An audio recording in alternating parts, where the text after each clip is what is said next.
It's time for Digital Ideas, and we're on the phone today with Earl Kennedy from Alcatel-Lucent. Earl, thanks for joining us. Well, thanks for having me, Mike.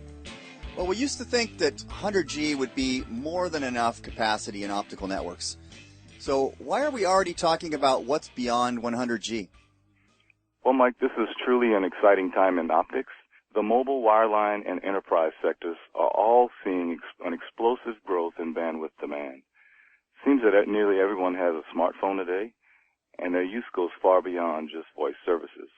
I know I've depended on my smartphone's driving direction app a time or two. It's amazing when we consider the amount of data that mobile devices are able to put in the palm of our hands in an instant. And it's been estimated that by 2018, over two-thirds of all mobile data will be video. On the wireline side, cutting-edge products like Google Fiber provide individuals connection speeds that are 100 times faster than what we know today. With this kind of broadband access, applications like 4K or ultra-high definition video and supersized cloud storage are just around the corner. And speaking of the cloud computing is transforming the business world as we know it. Companies no longer want to install and maintain large data centers and are looking to evolve them into virtual data centers that are powered in the cloud. So data center interconnect is becoming a large bandwidth driver as well. Earl, you mentioned that smartphones are becoming much more than phones, and it's funny to me because I have teenagers, and I don't know if they've ever used the phone function of their smartphones.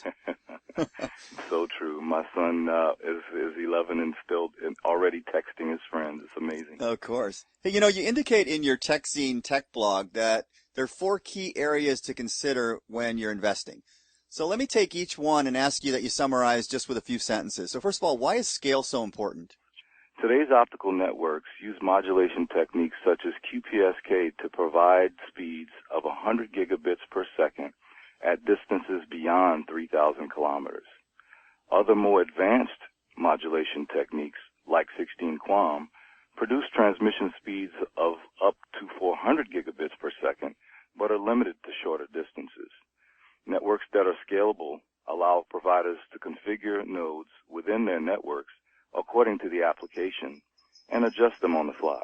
For instance, a high-speed metro route between 2 major cities might use a 200 gig path, where a longer cross-country route might be 100 gig. Being able to scale the network as needed is a must for today's optical networks. And Earl, how will agility help? So legacy transmission formats such as SONET and SDH and others still exist in networks that have been deployed for years, and those formats won't be going away anytime soon. But in the meantime, IP-based traffic has quickly taken over as the format of today and beyond.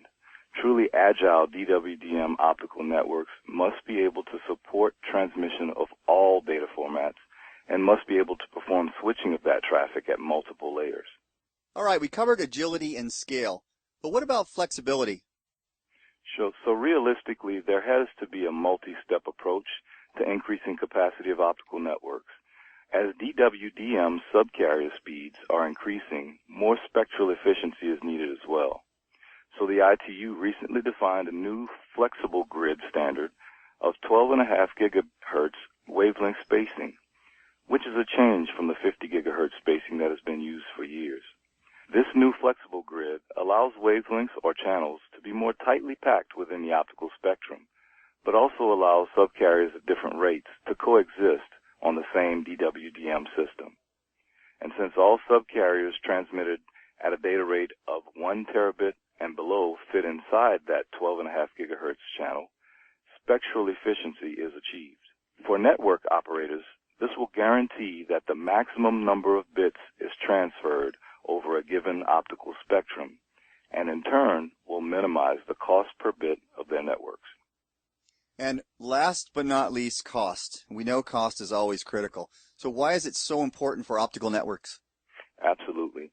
In traditional DWDM networks, network operators were required to keep costly spares inventory and on-site maintenance when upgrading system capacity, wavelength utilization, or transmission reach. The trend today is towards software-defined networks, or SDN networks.